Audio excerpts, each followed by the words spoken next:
After 15 years of working with my company, I received a rather surprising termination letter from the CEO. It said, "Restructuring, you are fired." A younger recruit said goodbye teasing. I said, "Thank you for the opportunity," and left. The next day they needed me, but it was too late. I'd given Pinnacle Solutions 15 years of my life when the email hit my inbox like a sucker punch. It was late afternoon, the office humming with the usual clatter of keyboards and half-hearted chatter. I had just wrapped a call with a client, Mrs. Delaney, who'd been with us for a decade and still called me the only one who gets it, when I saw the subject line, "Organizational Update." No big deal, I thought. Victor Grayson, our CEO, loved sending these vague, self-important memos. I clicked it open, expecting jargon about synergy or streamlining. Instead, I got this: "Due to restructuring, your position is eliminated effective immediately. Regards, Victor." 15 years, and that was it. No warning, no thanks for your service, not even a phone call. Just 13 words and a digital signature. I sat there, staring at the screen, my pulse thumping in my ears. Senior account manager gone, effective immediately. I was 42, not some kid fresh out of college, and I'd built half their client base from scratch. Yet here I was, erased in a sentence. I leaned back in my chair, the leather creaking under me, and let it sink in. The office didn't stop, phones kept ringing, someone laughed too loudly across the room, but it felt like I'd been yanked out of time. I glanced at my desk, a stack of files I'd been prepping for next week's meetings, a framed photo of me and my old dog, Max, from before he passed. 15 years of late nights, skipped weekends, and deals I'd fought tooth and nail to close. And for what? Restructuring? Everything okay? Martin, my colleague from 2 cubicles over, poked her head around the partition. She had a knack for reading people, and I guess my face was screaming something. "Yeah," I lied, forcing a smile. "Just wrapping up. No point in spilling it yet. I'd tell her later, maybe, if I didn't choke on the humiliation first."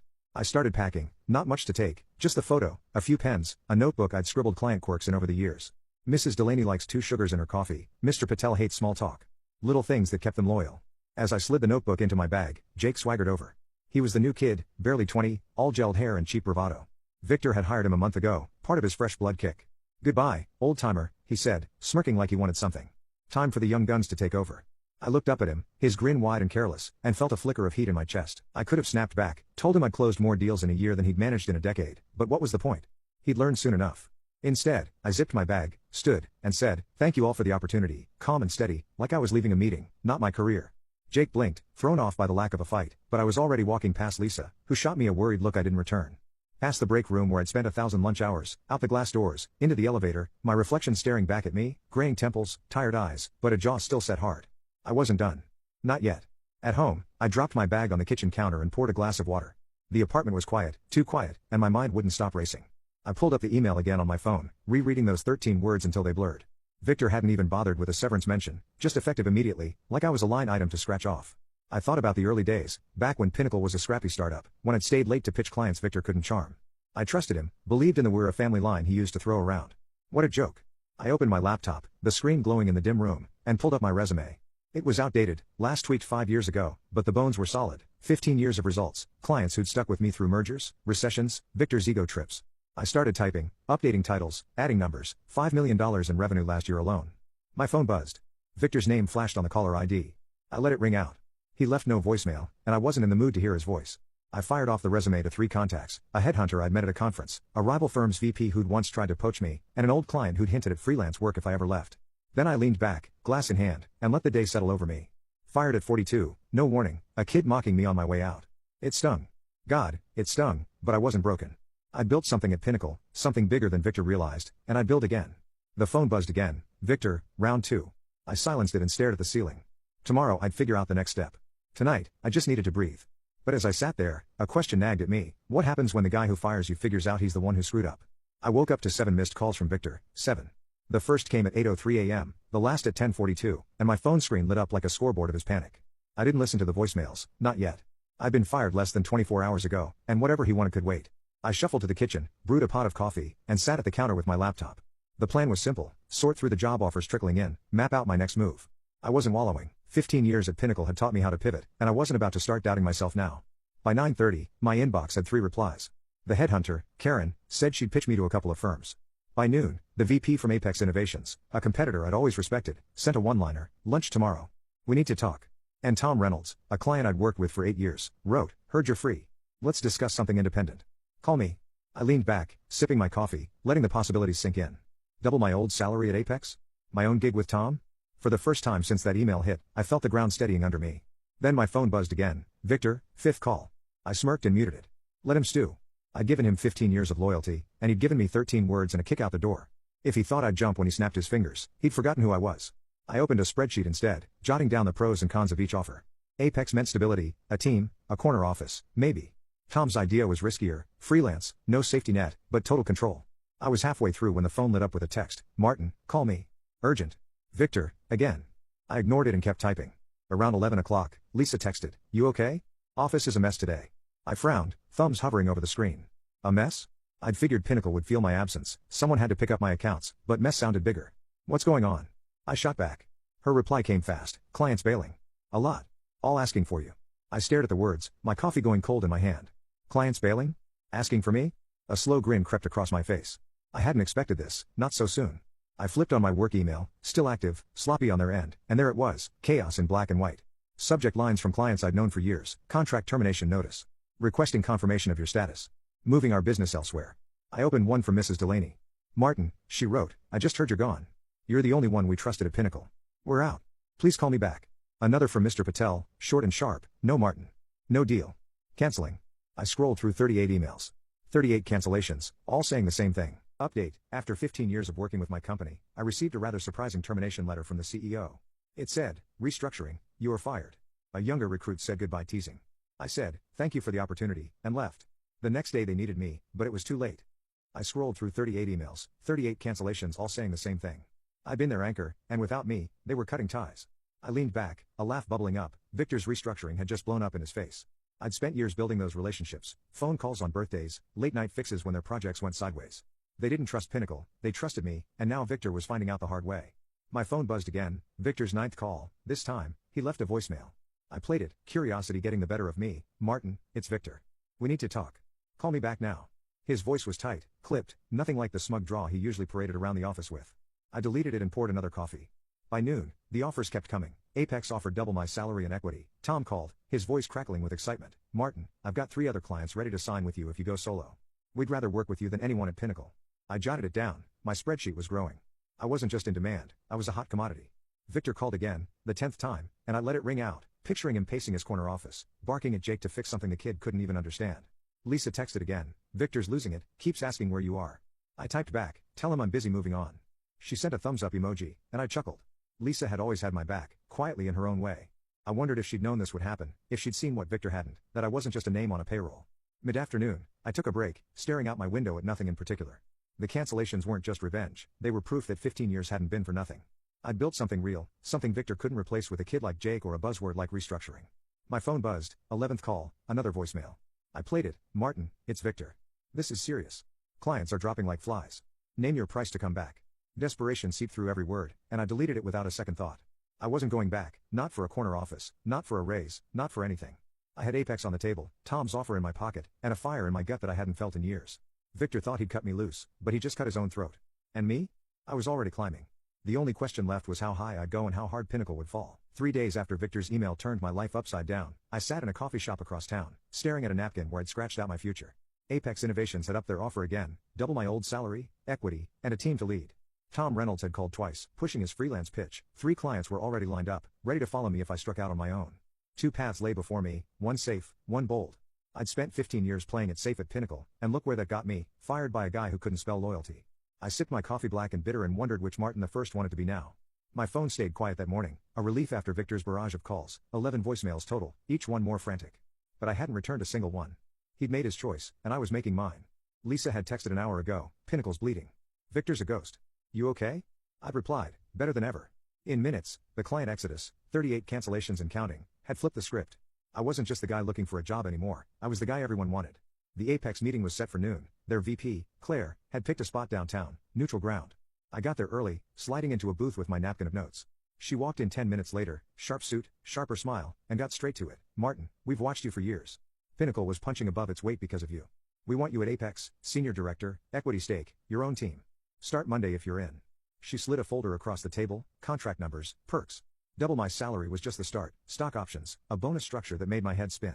I kept my face neutral, flipping through pages, but inside, I was buzzing. This was the kind of offer you don't say no to. Monday's fast, I said, testing her. I need to wrap some things up. We'll make it work, she replied, leaning forward. You're worth it. Pinnacle's imploding without you. Trade blogs are already sniffing around. We'd rather have you building with us than picking up their pieces. I nodded, letting her words settle. She was right about Pinnacle. Lisa's updates painted a grim picture: empty desks, cancelled meetings, Victor dodging the board. I built their client trust brick by brick, and now they were finding out it didn't transfer to Jake or anyone else. Claire's offer was a lifeline, a rocket boost, but as I folded the contract into my bag, Tom's voice echoed in my head: "Go solo, Martin. We'll back you." Freedom versus structure. I told Claire I'd think it over and left. My mind was a tug of war that night. I hit an industry mixer, half networking, half curiosity. I'd thrown on a new suit, one I'd bought after the firing, and walked in feeling like a man with options. Heads turned, whispers followed. "That's Harper, Pinnacle's golden boy. Heard he's why they're tanking." I grabbed a drink and mingled, fielding questions with a shrug, just exploring what's next. Then I saw Victor. He cornered me by the bar, his tie loose, eyes wild. "Martin, buddy, we need to talk." "No, we don't," I said, sipping my drink. He flinched, but I didn't budge. "Look, I'm messed up," he pressed, voice low. "The restructuring, it wasn't personal. Clients are gone. The board's on my ass. Come back, double your pay, corner office, whatever you want. Name it." I set my glass down, meeting his gaze. 15 years of his bluster flashed through me: missed raises, broken promises, that email. "You didn't just fire me, Victor," I said slow and clear. "You fired trust. My clients knew that." His jaw tightened, a vein pulsed in his neck. "You're making a mistake," he said. "You think Apex or whoever's chasing you cares like we do? They don't have to care," I shot back. "They just have to value me. You never did." I walked away, leaving him there, a man drowning in his own mess. People watched, heads swiveled. I didn't care. I'd said my piece. Outside, I leaned against the wall, the night air was cool on my face. My phone buzzed. "Sarah, one of my old Pinnacle clients." "Martin, it's me. Heard you're free. I'm out of Pinnacle contracts. Tell me you're starting your own thing." I laughed, "A real one." Tom said the same. "I'm thinking about it." "Don't think too long," she said. "You're the best I've worked with. Pinnacle's nothing without you." We hung up, and I stood there, pieces clicking into place.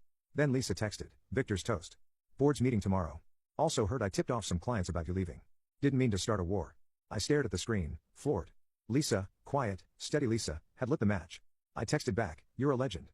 Drinks on me soon." She'd seen what I hadn't, my worth, and kicked the dominoes over. I walked to my car. Apex's contract was in my bag, Sarah and Tom's offers in my head. Victor's plea rang hollow against Claire's confidence and Lisa's loyalty.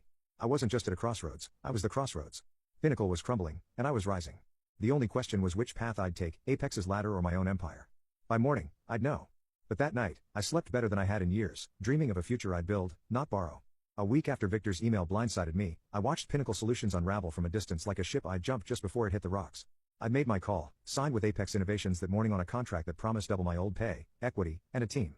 Claire had grinned when I handed it over, saying, "Welcome aboard, Martin. Let's build something big." I nodded, feeling the weight lift. Apex was my launchpad, not my ceiling. Tom and Sarah's freelance offer stayed in my back pocket, tempting, but I wasn't ready to go solo yet. I wanted resources, a crew, a machine to run before I built my own. My phone hadn't stopped buzzing since the mixer. Lisa's texts came first: "Board's grilling Victor today. Office is a graveyard." Then Sarah, "Pinnacle's done with me. Let me know when you're ready." I'm in. Even the headhunter, Karen, chimed in, "Heard you're off the market. Smart move with Apex." I replied to Lisa with a quick keep me posted and ignored Victor's 12th voicemail, same groveling tone, and focused on the next step.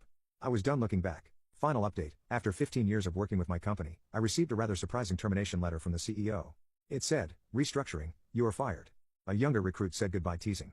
I said, "Thank you for the opportunity," and left. The next day they needed me, but it was too late. I was focused on the next step. I was done looking back. By noon, the trade blogs lit up. Pinnacle Solutions bleeds clients after firing star manager, one headline screamed. Another, Grayson's restructuring gamble backfires. I skimmed them at my kitchen counter, coffee in hand. 38 cancellations had ballooned to 42, with more teetering. The numbers didn't lie, half their revenue gone in a week. My name popped up in every piece.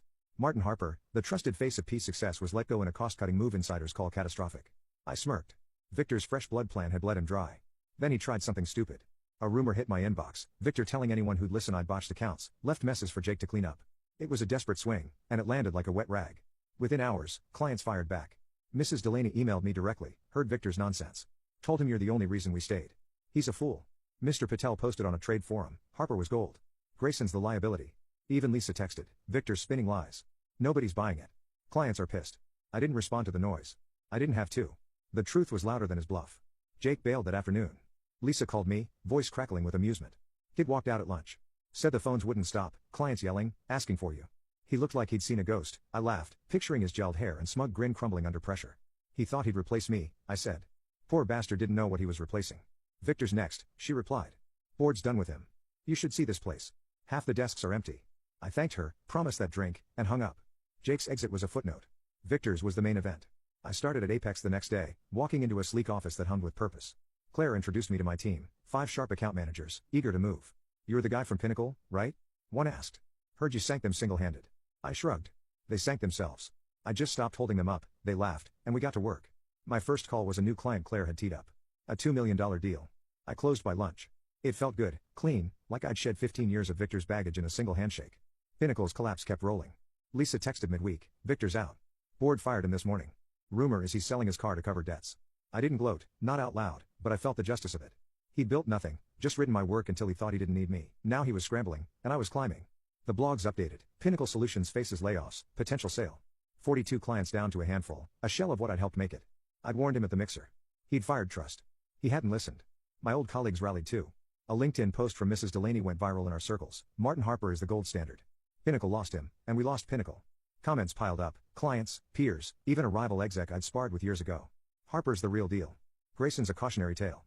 I didn't post a thing. Didn't need to. They were doing it for me. By Friday, I settled into Apex, my desk stacked with files, my team buzzing around me. I wasn't just a hired gun here. I was a mentor, a closer, a name. Claire stopped by, leaning in my doorway. "You're already making waves. Good choice coming here." I nodded. "Good choice picking me." She grinned and left me to it. That night, I sat on my couch, phone quiet for once. Victor's lies had flopped. Jake was gone. Pinnacle was a ghost town. I'd landed on my feet. Better, I'd landed higher. Apex was my proving ground, and I was ready to run it my way. But as I kicked back, one thought lingered: this wasn't the end. It was a beginning. And whatever I built next, it would be mine, trust and all. A month after Victor's email ripped my old life apart, I stood in my new office at Apex Innovations, looking out a window that framed a city I was ready to conquer. The desk behind me was cluttered, files, a coffee mug, a photo of Max I brought from Pinnacle. But it felt right. I'd been at Apex 3 weeks, and already I'd closed deals worth $4 million, trained a team that hung on my every word, and earned a nod from Claire that said more than any paycheck. Pinnacle was a memory, a lesson, a ghost. I'd moved on, and I'd moved up. The first week had been a blur, learning names, shaking hands, diving into accounts. My team, 5 account managers all hungry, watched me like I was some legend. "You're the guy who tanked Pinnacle," one said, half joking. I grinned. They tanked themselves. I just walked away, they laughed, but they got it. I wasn't there to gloat. I was there to work. And work I did. My first big win came fast, a $2 million contract with a tech firm Claire had been chasing for months. I'd sealed it over lunch, leaning on the same trust I'd built with Pinnacle clients. Difference was, Apex valued it. Lisa kept me posted on the wreckage I'd left behind. Pinnacle's laying off half the staff, she texted one morning. Victor's gone quiet. He's consulting now, barely scraping by. I didn't reply right away. Part of me wanted to feel bad for him. 15 years together, after all. But he'd made his bet. The board had fired him a week after the mixer, and the blogs had feasted. Grayson's folly, how one firing sank a firm. Last count, they'd lost 45 clients. What was left limped along, a shadow I didn't recognize. Jake hadn't resurfaced, probably licking his wounds somewhere, his young gun swagger shot to hell. My phone rang midweek, pulling me from a meeting prep. It was Sarah, my old Pinnacle client, her voice bright. "Martin, just checking in. I'm officially done with them. Contract's toast. Tell me you're thriving." "Thriving is the word," I said, leaning back in my chair. "Apex is good. Closed a big one last week." "Knew you would," she replied. "You were Pinnacle's heart, you know that? We all saw it. Glad you landed where you belong." I paused, her words hitting deeper than I expected. "Thanks, Sarah. Means a lot. Still thinking solo?" she asked, half teasing. "Maybe someday," I said. "For now, I'm building here." "Good enough," she laughed. "Keep me posted. I'd still sign with you in a heartbeat." We hung up, and I sat there, staring at the phone. Pinnacle's heart. She wasn't wrong. I'd poured everything into those clients. Years of calls, fixes, trust. And they'd followed me out the door. Not out of pity, but loyalty. That was power Victor never understood. Friday night, I met Lisa for that drink I promised. We grabbed a booth at a bar downtown, her eyes wide as she spilled the latest. "They're selling the office," she said, sipping her beer. "Pinnacle's done. Might shut down by summer. Victor's name's mud. You're the guy everyone talks about now." "Better than being the guy they forget," I said, clinking my glass against hers. She grinned. "I didn't plan the client thing, you know. Just mentioned you were gone to Mrs. Delaney. She ran with it." "You started a war," I said, smirking. "Best accident I've ever seen." "Worth it," she replied. "You deserved better." I thanked her, slid a 20 to cover the tab, and meant every word. Lisa's quiet move had flipped the table, proof I'd had allies even when I didn't know it. Back home, I wrote her a note. Nothing fancy, just "thanks for having my back. Drinks again soon." I mailed it the next day, a small nod to the past as I built the future. Apex was my proving ground, and I was running it my way. My team leaned on me, Claire trusted me, and clients signed because of me. One afternoon, a new hire asked, "How'd you do it? Bounce back like that?" I shrugged. "Got fired. Kept going. That's it." He nodded like it was that simple. Maybe it was. Pinnacle became a cautionary tale, Victor's restructuring a punchline at conferences. I didn't need to check the blogs anymore. The story was done.